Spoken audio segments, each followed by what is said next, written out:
just having a brew. I've just dropped my car off for the dreaded MOT, so I'm hoping they don't pull my pants down. We'll see, won't we? Anyway, I need my car to work because I do like mobile, not mobile phone, I'm mobile doing repairs on people's houses and maintenance. So I'm forced to have a day off today. But it's not a problem because what I'm going to do is show you guys how to make the ultimate camping ground mats to keep your tent warm. I've only been doing videos of camping for I don't know, a year or so, but I've been camping all my life since kind of a teenager. You know, I've wild camped Hadrian's Wall and the length of it, you know, and all sorts of things in the time. So I know, as probably you know, that when you get cold in a tent, normally it's from the floor, just sucking all the warmth out of you.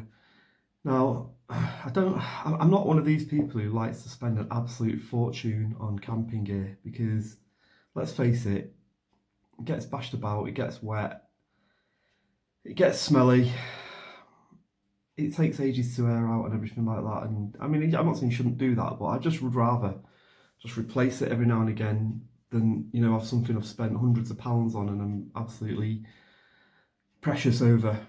You know, I mean, I do quite a lot, you know, and I went to Scotland recently where I'm sat around a campfire and that, so I don't want to wear or be sitting on something that's cost me a fortune, you know, and I might then burn a hole in it. So anyway, I have a pretty big shed with all bits left over from jobs and supplies in.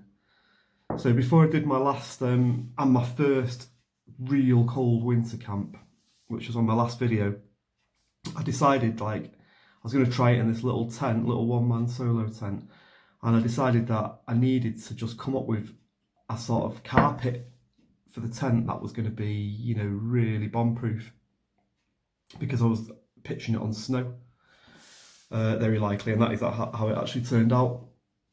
Anyway, I made this little mat to fit exactly in my Gillette Solo tent, and to say it was brilliant was just an understatement of the year. Now, I've not scoured YouTube to see if anybody else has done the same one. I don't think they have. I know there's similar things using insulation and that, but this, I think mine is unique to me. I don't know. If I'm wrong, then apologies. I'm going to show you how to make it today because I'm going to make another one because they're that good. I'm going to just have a spare or make one for a bigger tent. Actually, I've got the one I made was just really to fit in this little solo one-man coffin tent, so I'm going to make one for when I use a slightly bigger tent because I have a really wide back. I'm about like a 47-inch chest, so I need quite an extra wide mat. Anyway, enough of all that. I'm going to show you what materials I'm using if you want to make one yourself, because by the way, it's cheap, this. And then I'll give you a little demonstration of how it's made. And it's, you know, anybody can do it. You just need a pair of scissors, really, and you're away in terms of tools, a tape measure maybe. But you can always just draw around the foot of your tent, the template of your tent, the footprint or whatever. So yeah, actually the first thing to consider is how big you want it. Do you want a small mat that's just going to do your back and your head? Do you want a full length one? In which case you could always get an existing one, or you get your sleeping bag and draw around it. Or if you've got a little solo tent, which I think they're brilliant for, I actually laid the base of my tent down on top of this rolled out piece of insulation and drew around it, and then I had this kind of perfectly custom made mat to go inside that particular tent. Obviously the disadvantage of that is it's not very good at swapping between tents, but I just wanted to try it first, but now I know how good it is. I mean, bear in mind, as I say, I was pitched on snow, as you'll see in my last video, and through the night I kept just reaching down and putting my hand on it, and it was warm. There was absolutely zero conduction of, you know, of heat through it. I think due to the fact that there was air pockets in it, there was reflection in it, and there was insulation in it. So anyway, let's get on with it. So, to make the ultimate, the most magnificent camping ground mat of all time, this is what you will need: duct tape, buy that absolutely anywhere that's hardware or B&M or Home Bargains. I think it even has to sell it. Survival blanket. This one, go outdoors, £3, but you can get them cheaper than that. Pen, possibly tape measure, scissors, and then PE foam underlay. This particular one, Arbiton, I think it was from Wix, but it's been in my shed for donkeys. It's super light, super thin, pretty strong, pretty cheap. This one is a 1 metre width on a 15 metre roll, so I mean you could get like a couple of mats out of that if you wanted to. I don't know exactly how much they are, but they're not there. Okay, I'm just going to show you a few properties of this PE foam. Excuse the sound of the washing machine in the background. So look, it's ridiculously thin, about 3mm. It's pretty strong, and best of all, let's see if I can show you. You can see that in there. It's waterproof. Okay, let's make it. Right, apologies if the view's a bit rubbish because I've got the camera on a little tripod balanced on the mantelpiece. So the first thing I want to do is get the first layer and decide how big I want the mat to be. Personally, I don't think you need it to go right to your absolute feet because I never seem to feel the cold there really. It's your back mainly. Now, I'm probably roughly, I'm going to just work in inches because it's easier for me at the minute. Let's go for, I think I'll make it 34 inches wide. That seems to suit my my build, so that's quite big actually, isn't it? Let's go for 31. So I'll get my massively ridiculously oversized cold steel pocket shark. Give it a bit of a mark at 31. And like I say, you can just as well draw around an existing, cheapo foam mat, or you can put it so it's in your tent and just make one that fits nicely in your little tent.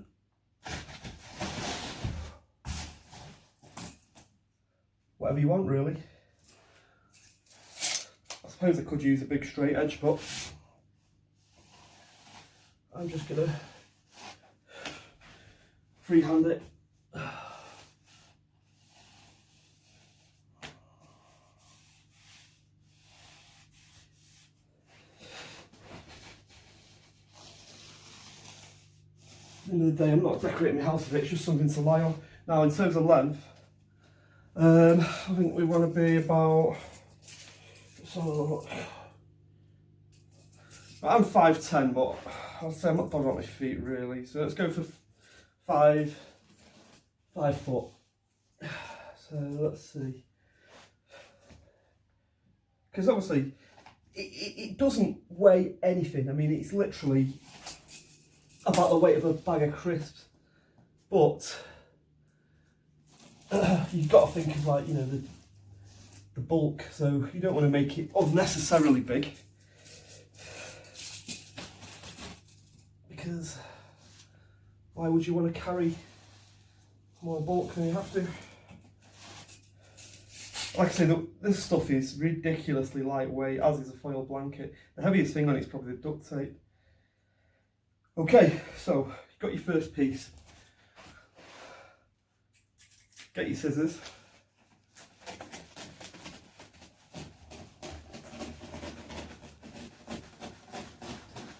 Cuts real easy. You could do it with a knife, but then you'd slice your carpet. And your wife would kill you.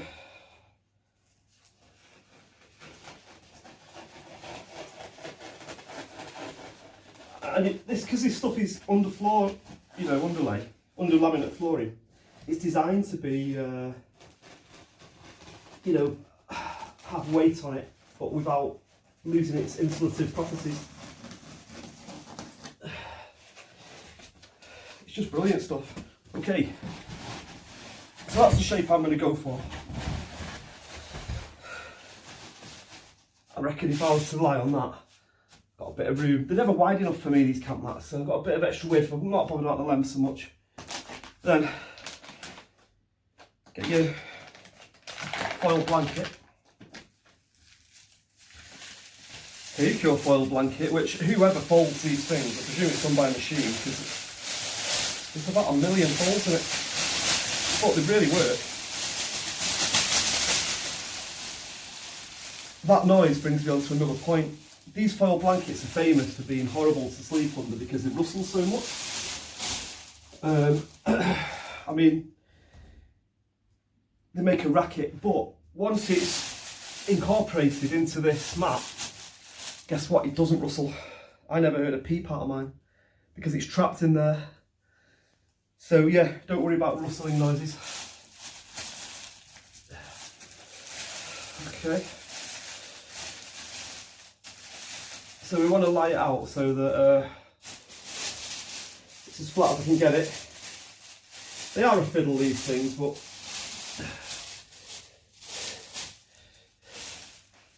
they're very, very effective. I've just never liked them on their own because, like I say, they're such a fiddle and they blow away if you. I mean, if you fart in the night, you're going to blow this thing out of your tent if it's just a blanket. But in this design, I don't have any of those problems.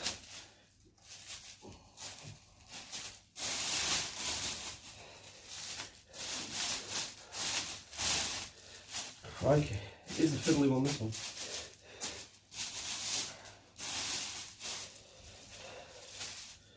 Right, there we go. Now, try and line it up at this corner. You're only going to get obviously 2 edges lined up because it's the wrong size. But if you can roughly get 2 edges lined up, then you, sir, are winning at life.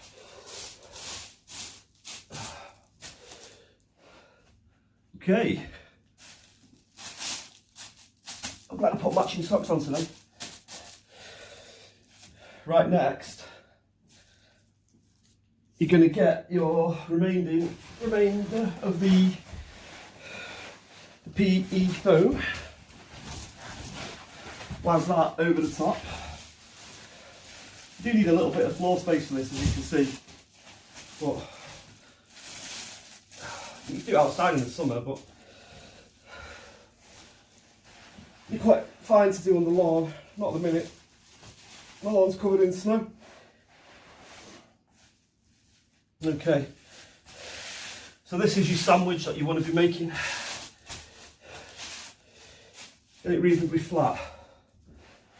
Okay, this is where I spent half an hour trying to find the end of the duct. Oh no, there it is. Aha! This is a good day. So what I'd like to do now is just take a little bit of duct tape. That's a fail. Edit! Remove! No, I'm gonna leave the fails on because it doesn't always go perfectly smoothly, does it? Rewind. I like to get a little bit of duct tape, which I think I'm going to have to cut with scissors. Just to pin the 3 layers together at the corner where they lined up, which is over here.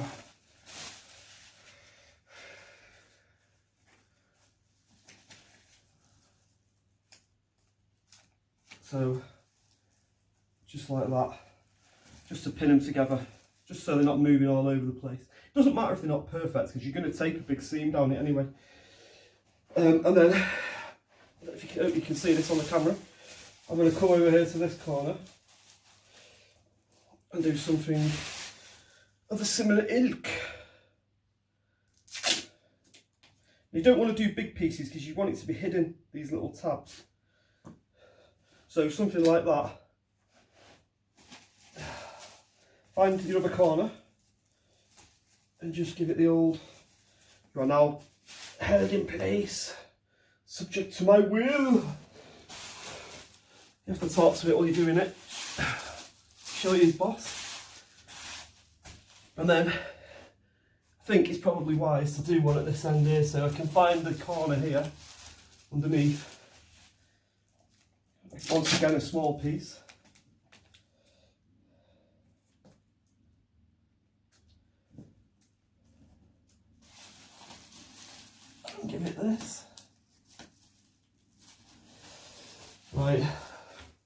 now I'm going to roughly whiz it off at this end, just so I'm not carting a big roll about. This isn't going to be obviously the final accurate cut. Oh, yeah, baby.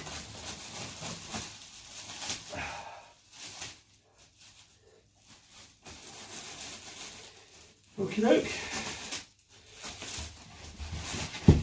There's probably enough roll in there to make, well, there will be, you probably do about 2 or 3 mats out of that. Okay, so now I'm going to turn it over so I can see the size that I want it to be. And because I put those little tape tags on, it all stays together as a thing of great beauty and magnificence. Yes, that's the one. Hell yeah. And now you've got it on the side where you measured out on top, so you can get your scissors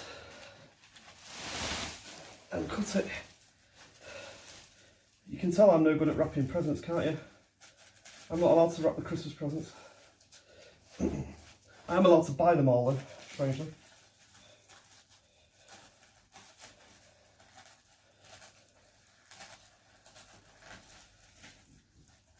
So as you watch, with rapt attention, I'm going to cut these down to shape. I'm not doing a really good job of it. Oh, there we go. I've actually been lazy because I've got some really good scissors in the shed, but I've just got these kitchen ones. They're not very good. It teaches you to be lazy, don't it? Okay, so that's that side. So then when you've done that side, again, you don't want this all moving about all over the place, so get yourself a little piece of the old Ductus Tapius Maximus. Can you rip it this time? Yeah, you can. It's what you just have to make the ninjutsu noise, that's what I was doing wrong. And then, there we go. Right, and then the final cut is this big long one. So try not to die of boredom when I just do this.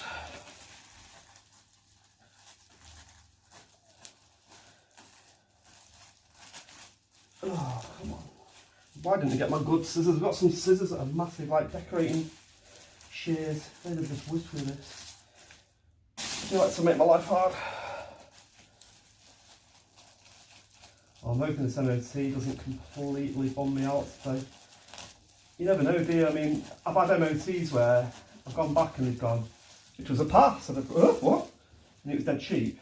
Obviously the service I've got to pay for as well today, but then I've had an MOT in the past where they went, sorry sir, this car isn't fixable, and I've had to get a new car like the next week. So let's just see, I think this one will be okay. Oh. But it's always a squeaky bum time, as Sir Alex Ferguson would have said.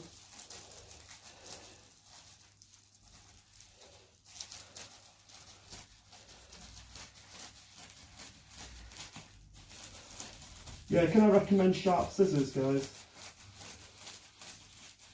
As opposed to these pieces of turd. Okay, anyway, we are. Oh, I don't just want to go to sleep on it already, like, oh. Anyway, calm yourself, Steve. Right. So, just need to pin that other corner with the little piece of tape. Remembering to make the noise.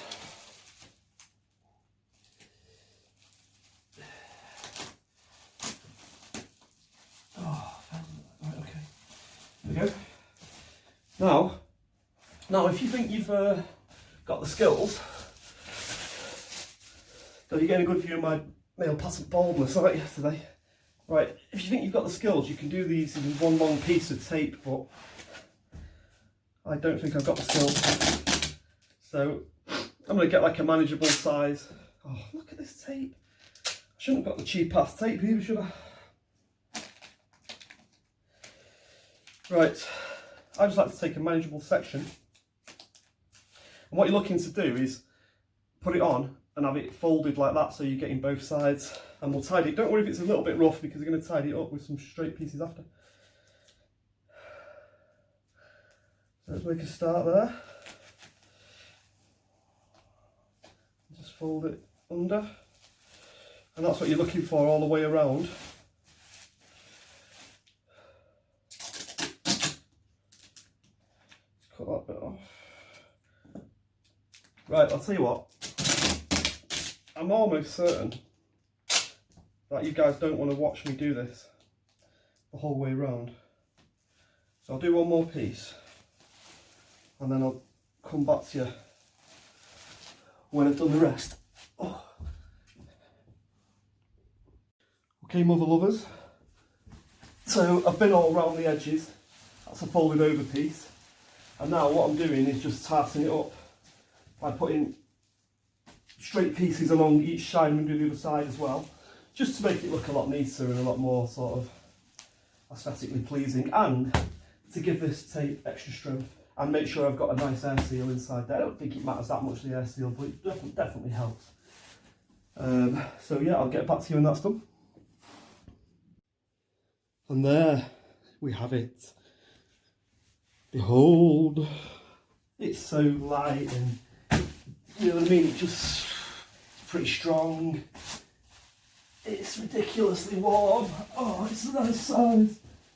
You know, you can roll a bit and you're not going to just come off it. But you can make whatever size you want, that's the good thing about it. You can make it kind of, my other one was kind of kite shaped. You can fold it, you can roll it. Let's see. I think it folds better personally than rolls, but you know, whatever you want. Give it that. Get a couple of straps. Strap it together. Put it in your rucksack or on the back. I mean, however you want really. You're not going to damage it by folding it up or rolling it up or anything, you know, it's pretty tough. It's pretty tough. When you lie on it, let's see if you can hear any rustling or anything, because I didn't when I was sleeping on mine, so I think that's absolutely fine. It's not like a space blanket where, you know, you just hear it like a bag of crisps in your ear.